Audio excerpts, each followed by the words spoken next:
Hello my friends, and welcome back to Meerkat Musings. Welcome back to another little kind of book post, book chat, call it whatever you will, where I take aim at, that's probably the wrong expression, where I take a look at publishers and the different types of publishers and publishing options that you will have for your book.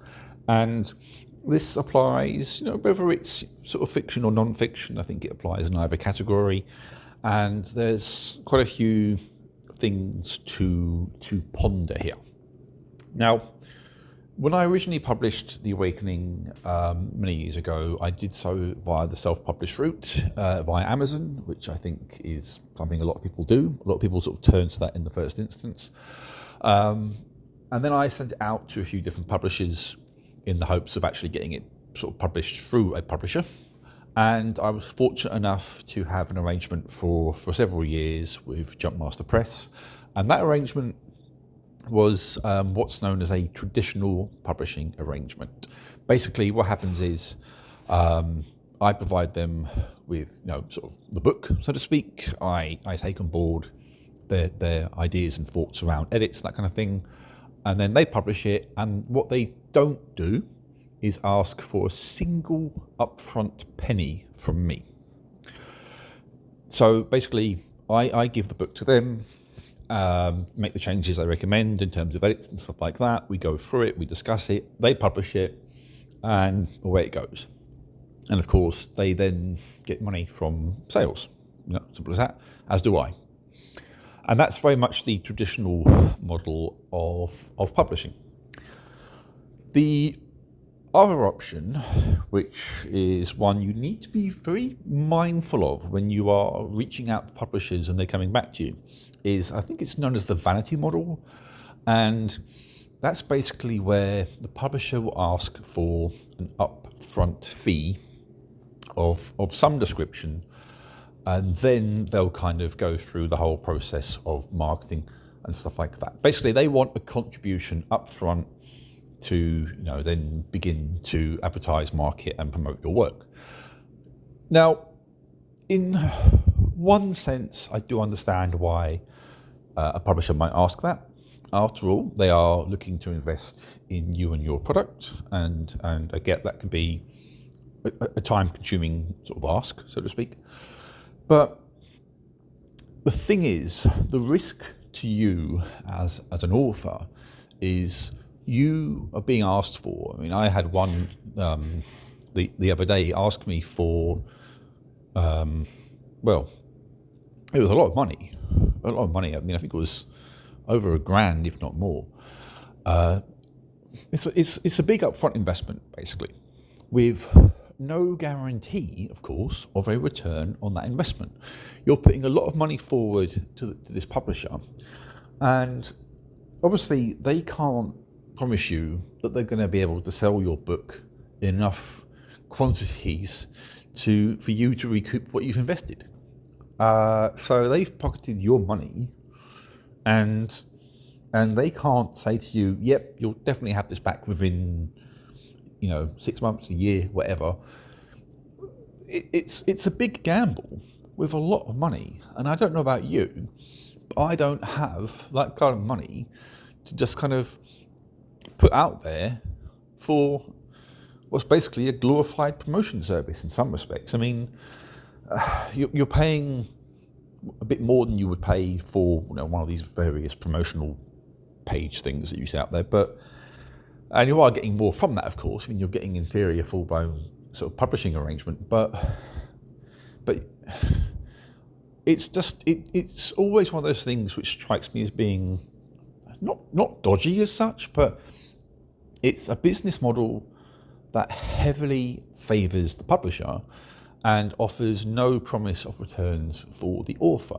And I do fully understand that the publisher will be doing a lot of their own work, to among other things, design covers. They've got to purchase ISBNs. They've got to go through the sort of printing process for copies. They've got to make arrangements for distribution, and I understand there's a lot of work which goes into that. But as a writer, as an author, I'm putting a lot of time and effort into writing this material, and I want to see, once it's out there, I do want to see sales. I want to see it out there. So if I'm going to give someone thousands of pounds, I need some kind of assurance that's money well spent. I need some sort of guarantee that I'm going to see sales, because I can't afford to take chances and risks with this sort of thing. I just can't. I haven't got the money. I think a lot of people don't have the money. So, ultimately, of course, the final decision as to whether or not you want to go down the route of a vanity publisher belongs with individual authors. If you want to go down the route of self-publishing, again, that's up to you. If you want to pursue a traditional publisher who operates in the traditional model, again, that's up to you. But of the three options, you might see slow gains from both self-publishing and being traditionally published, and you are going to have to be prepared to put quite a bit of time and money and effort into into self-promotion either way. But it's you're also you're not losing out on lots and lots of upfront cash, and you're not spending lots of money up front with no promise of ever actually seeing any of it come back. So vanity publishing is probably the highest risk model to your finances, but all three methods don't necessarily offer great returns on your time and effort. Number three offers possibly the weakest returns on your time, money, and effort.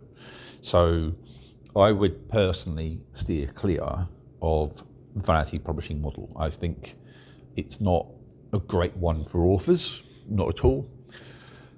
And be very careful, when you reach out to various publishers and you then start to receive, with luck, if you receive offers, check the contracts to see if they are asking for cash up front.